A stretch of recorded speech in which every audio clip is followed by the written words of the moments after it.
In this video, I'm going to go over Chain Boost's boost score and how you can game it, make a lot of boost score, and what you need to do and be aware of when it comes to maintaining your score. So as you guys know, I've always mentioned that I really like Chain Boost. It is my #1 launch pad, and it's just a gem of an opportunity to really make money and invest in gaming projects and solid projects early. And it just has a really, you can check the video of the #1 launch pad, but in this video I really just want to go over the boost score because I know it's very mysterious. Now, because they released a video on the boost score, I recommend that you also go ahead and watch that video as well, because it's actually a very solid um, video on how the boost score works. And it's interesting because it's like in line with what I found out about the boost score. So here's my breakdown. The first part's going to just be on how you initially set up the boost score. So you're going to need 500 CGG tokens at a minimum. And then your boost score should be like, let's say 10, which is like a 1%. Now, the first time that you mine, which you just go to the mining thing, and you have to go on the RPG game, and you can get one of these NFTs for free every day.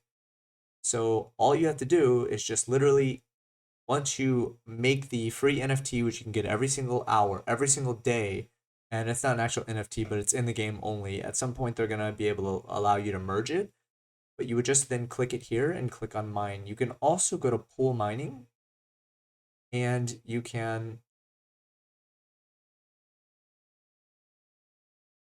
basically join a pool. It looks like I don't have enough score to be able to join the pool yet, but that's no problem. So that's how you do the mining. Now, once you do mining and you play the game for the first time, you get a really big jump. So let's say you were at 10 with 500 CGGs, you'd be boosted to like 70, and that's a really tremendous amount. You can further boost your score by buying an NFT on OpenSea, Chain Guardians. I believe the price is like $800, which is like zero point 0.2 ETH for an NFT. They recently released the bunnies, right? The chain bunnies as well. That does not take effect for the team. It'll take effect before December 1st, and that will get you 50 score per bunny. So to me, that's a huge steal, and I'm really surprised that the bunnies didn't sell out. But it's okay. I actually minted 29 bunnies, um, and so I only did it for the utility's sake. That's it. I didn't do it for anything else. Just getting a rare or whatever is a bonus. One of my friends actually minted licorice, and he was very happy with that. I saw him in Dubai, um, driving Lambos and on a super yacht, which is really cool. But partying it up because he got a licorice. I think he was joking. He would party it anyway, but he just sent me a DM saying that. Anyway, so boost score, actually, what I've realized is if you keep playing the game, I think you get, and you keep mining, you get another tiny boost, but it's very small. So let's say you were at 10, it boosted the first time to 60, and if you keep playing for I don't know how long, and really all you need to do is just log in, claim the free NFT, maybe hit the raid boss to get free CGC tokens, and mine every day. I believe you'll get like a very small boost from there. The NFT will probably get you, from my thoughts, is like 10 boost score. And then finally, if you hold, let's say 500 tokens, like let's say a month later, your boost score will also go up a little bit. I don't think it's actually a month later. I think it's something like a week to 2 weeks from what I've seen.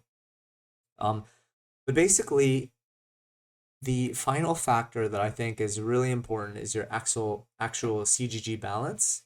So when you really boost it up from, let's say you buy another 1K boost score, 1K tokens, your boost score is going to slowly go up. It'll do an initial bump, but then it'll give you another bump in, like, let's say a week of holding those tokens or whatnot. From what I hear, there's a bonus that you get when you hit 10,000 tokens, and that's a one-time bonus, and I'm sure that maybe your velocity of how much you get boost score goes up as well. Now, I know this is all really confusing. If you need to, just listen to the video again. But basically, about 132 boost score is like the max you can get for no NFT at 1,000 tokens.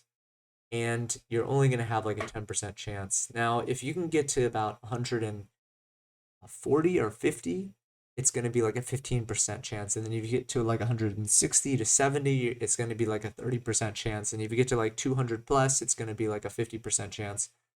And it goes on from there, but you have to realize that chain bunnies are going to really change up the game of the boost score. I don't know if they're going to redo the whole computation of the boost score, but I do know that chain bunnies are going to be a very big factor in how this applies. And if you realize the chain bunnies, no matter what you hold, the max you can earn from chain bunnies is 500 boost score, which is actually quite insane.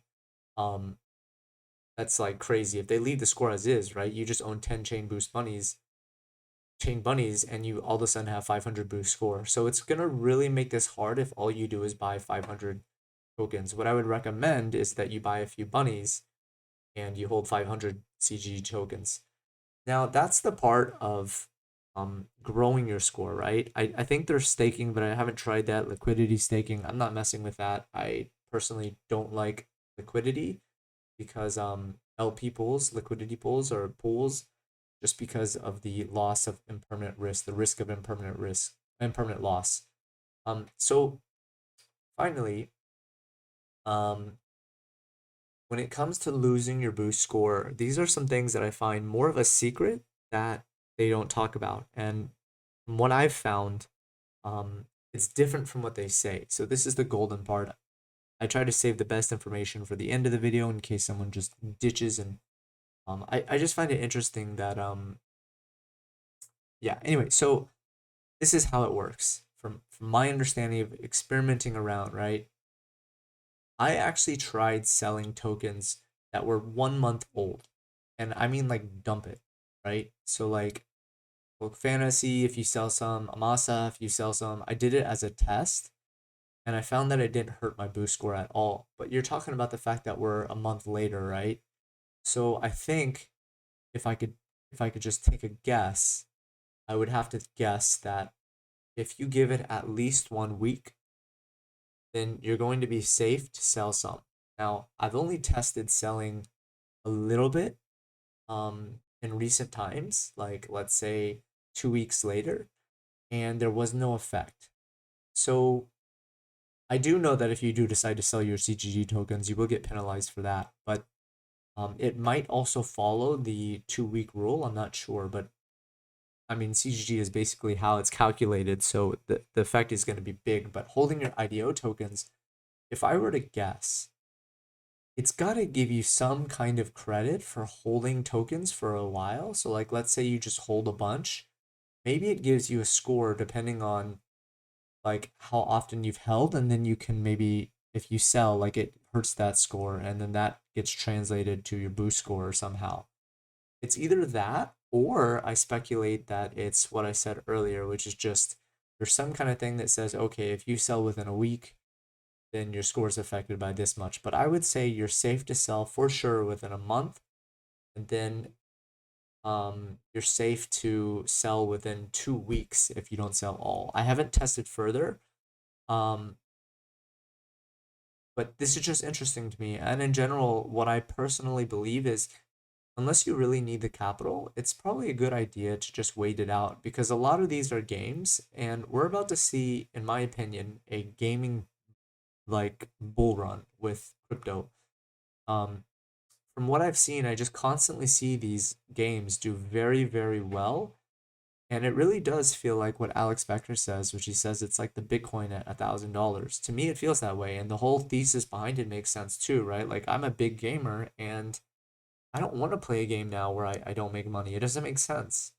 But now it's just about finding a game that is actually addicting and fun and that you earn on it. And I think it's game over at that point. Like, actually, really isn't that fun. I played it for some time. It felt more like a chore than anything. And then I have scholars now, but uh, yeah. So I hope this really helps with the boost score. You do need to do mining once and the RPG once, and if you don't have time, that's fine. But you need to make sure you at least do it once, and even better if you could do it every day for like a week or two, and then I think you're good at that point. They've said that you'll get penalized if you stop playing, so I don't know, maybe log in once a week and do the same thing. But I found that the boost score is actually fairly easy to understand, as secretive as they are. The video that they released, actually, I've already known everything they said, but you can go check out that video. Anyway, again, as a disclaimer, like, I would keep your boost score up because I really believe that this boost score is very valuable, and the amount of projects you can get into is very valuable by holding your boost score. So if you guys like IDOs and even some NFT and technical analysis talks, feel free to subscribe to the channel and join the Discord. Thank you guys.